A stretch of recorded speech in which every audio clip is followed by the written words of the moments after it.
मंगल मूर्ति मारुति नंदन सकल अमंगल मूल निकंदन पवन तनय संतन हितकारी हृदय विराजत अवध बिहारी। सभी हनुमान भक्तों को मेरा राम राम। दोस्तों, आज मैं फिर से आपके लिए एक सच्ची अनुभूति लेकर आई हूँ। एक ऐसी अनुभूति जिसे सुनकर आपको रोना आ जाएगा। लेकिन उससे पहले मैं आपको एक इन्फॉर्मेशन देना चाहती हूँ कि मैंने फ्राइडे को यानी कि कल एक वीडियो डाला है, कृष्ण जन्माष्टमी विशेषांक करके एक वीडियो डाला है, जिसमें मैंने मनोकामना पूर्ति के लिए कृष्ण जी की बांसुरी के 2 बहुत ही चमत्कारी उपाय बताए हैं। तो अगर आपने वो वीडियो नहीं देखा हो तो ज़रूर देखिएगा, क्योंकि जन्माष्टमी आने वाली है और आप अगर उन उपायों को करते हैं तो आपकी मनोकामना भी पूर्ति होगी और आपके ग्रह दोषों से भी आपको आराम मिलेगा, उनके अनुकूल प्रभाव आपको देखने को मिलेंगे। तो आप उस वीडियो को ज़रूर देखिएगा। दोस्तों, आज की जो अनुभूति है वो हमसे जिन्होंने शेयर की है, उन्होंने अपना नाम गुप्त रखने की मांग की है। और मेरा मानना है कि नाम में क्या रखा है, मेरा तो काम है लोगों को सच्चे एक्सपीरियंस जो हैं लोगों के, वो आपसे शेयर करूं। और दोस्तों, आज की अनुभूति बहुत संवेदनशील परिस्थितियों की है। इसमें 2 विपरीत धर्मों के लोगों की एक तरीके से आप समझ लीजिए कि लव स्टोरी है, इसलिए मैं खुद नाम नहीं शेयर करूंगी। और जिन लोगों के नाम आपको बताऊंगी वो मैंने ओरिजिनल नामों से उनको चेंज कर दिया है, इसलिए जो भी नाम मैं इस वीडियो के अंतर्गत लूंगी वो सब काल्पनिक है। श्री हनुमते नमः। हनुमान गुरु जी की दया से आज मैं आप सभी भक्तों से रियल लाइफ स्टोरी शेयर करूंगा। आज से लगभग 4-5 साल पहले की बात है कि मेरी फैमिली, जब हम लोग पुणे में रहते हैं, और मेरी माँ की एक दोस्त हैं, उनका नाम है नीता। और नीता आंटी और उनकी बेटी सोना की ये सच्ची अनुभूति है जो मैं आप सबसे शेयर कर रहा हूँ। मेरी फैमिली और सोना की फैमिली जब वीकेंड पे सैटरडे के दिन इस्कॉन मंदिर जाते थे, जो पुणे में ही स्थापित है, और उसके बाद हम लोग हनुमान जी के मंदिर भी जाते थे, जो इस्कॉन मंदिर के पास में ही स्थापित है। मेरी पूरी फैमिली और सोना की फैमिली हनुमान जी को बहुत मानते हैं, और मंदिर आना जाना जब हम लोगों का होता है तो हम लोगों के बिल्कुल फैमिली रिलेशनशिप बन गए हैं। एक बार की मैं आपको बात बता रहा हूँ कि मंदिर आते जाते समय नीता आंटी की जो बेटी है सोना, उसके प्रेम संबंध एक लड़के से हो गए, और उस लड़के ने अपना झूठा नाम बताया था, पर वो लड़का मुस्लिम फैमिली से बिलोंग करता था। सोना पहले हनुमान जी को बहुत मानती थी, पर गलत संगत के कारण उसने पूजा पाठ छोड़ दी थी। उसकी पूरी फैमिली बहुत परेशान थी आंटी, पर ऐसा लग रहा था कि कोई नकारात्मक ऊर्जा ने उनके घर को जकड़ रखा है। सबकी सोचने समझने की क्षमता एकदम से समाप्त सी हो गई थी। स्पेशली सोना की जो सोचने समझने की क्षमता थी वो बिल्कुल नष्ट हो गई थी। सोना के घर वालों को उसके जब इस प्रेम संबंध के बारे में पता चला तो उन्होंने सोना को बहुत समझाया कि वो लड़का ठीक नहीं है तुम्हारे लिए, क्योंकि उसके जो मतलब उन लोगों को ये नहीं पता था उस समय तक कि वो लड़का मुस्लिम है, लेकिन उनको पता नहीं क्यों अंदर से फीलिंग आ रही थी, क्योंकि उनके पेरेंट्स जो थे वो हनुमान जी के सच्चे भक्त थे।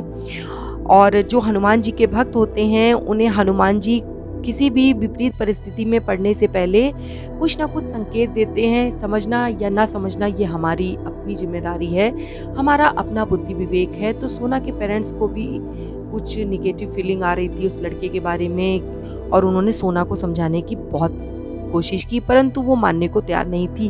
भाई, प्रेम में ऐसा ही होता है, हमारी बुद्धि जो होती है वो भ्रष्ट हो जाती है। परंतु एक बात हमेशा याद रखिए कि हर चमकने वाला पत्थर हीरा नहीं होता है।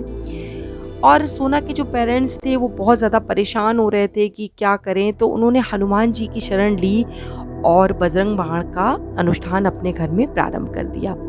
आंटी जैसे जैसे उन्होंने बजरंग बाण का पाठ अपने घर में प्रारंभ किया, सोना को रात में बहुत डरावने सपने आने लगे। उसे ऐसा लग रहा था कि जैसे उसके साथ बहुत गलत हो रहा है, कोई उसके साथ बहुत मारपीट कर रहा है, उसके साथ बहुत गलत हरकतें हो रही हैं। परंतु ये सब चीज़ें सोना मानने को तैयार नहीं थी, क्योंकि उसकी जो मति थी बिल्कुल भ्रष्ट हो गई थी। सोना के मम्मी पापा कठिन परिस्थितियों को भांप गए थे और हनुमान जी की शरण में चले गए थे, परंतु सोना इस चीज़ को मानने को नहीं तैयार थी और वो उस लड़के के प्रेम में फंसती ही चली गई। एक दिन वो ही हुआ जिसका उनके पेरेंट्स को डर था और सोना एक दिन उस मुस्लिम लड़के के साथ अपने घर से जेवर और पैसे वगैरह लेके उसके साथ चली गई। उसने अपने घर को छोड़ दिया। आंटी सोना उसके घर में 3 महीने तक रही, लेकिन 3 महीने में उसके साथ वो हर हरकत हुई जिसको वो सपने में देखती थी। तो इसका मतलब क्या है कि हनुमान जी सोना को चेता रहे थे, क्योंकि सोना जो थी वो हनुमान जी की बहुत पूजा करती थी और हनुमान जी ऐसे अपने भक्तों को कष्ट में नहीं देख सकते थे, इसलिए उन्होंने पहले से ही चेतावनी देना शुरू कर दिया। परंतु सोना इस बात को मानने को तैयार नहीं थी।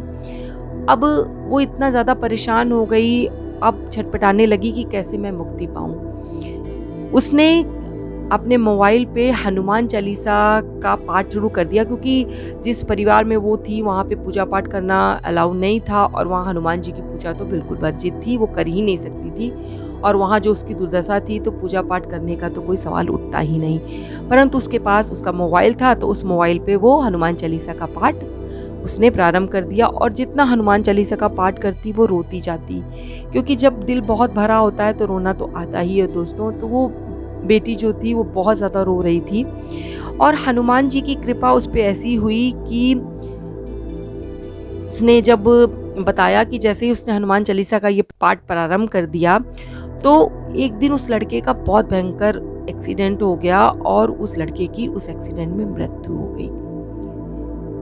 और जब उसके परिवार वाले उसको लेके हॉस्पिटल गए थे, जब वो जीवित था और उसके परिवार वाले उसको लेके हॉस्पिटल गए, तब सोना ने मौका देखकर उनके घर से अपने जो सामान वगैरह ले गई थी, अपनी बुद्धि का उसने प्रयोग किया और वो सारा सामान उठाकर अपने घर के लिए वो निकल आई, क्योंकि उसके पेरेंट्स जो थे लड़के के वो खुद ही इतना परेशान थे कि उन्होंने ध्यान नहीं दिया और इसको आने का रास्ता मिल गया।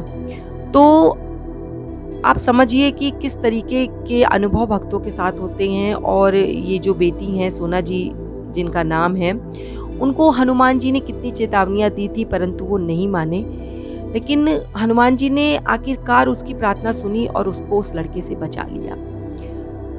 दोस्तों आपको कैसी लगी आज की स्टोरी? बहुत दिल को छू लेने वाली थी। जिन्होंने ये स्टोरी भेजी है उन्होंने जो 2 धर्मों के बीच की कहानी है इस वजह से अपना नाम भी शेयर करने से मना किया है, तो मैंने उनका नाम आपसे शेयर नहीं किया है। और आज वो बेटी जो है सोना जो है वो पूर्णतः सुरक्षित है और अब हनुमान जी की शरण में वो दोबारा आ गई हैं और उस लड़के से उन्हें मुक्ति मिल गई है। तो हनुमान जी ने उस लड़के को इतना कठोर दंड दिया और अपने भक्त की रक्षा की।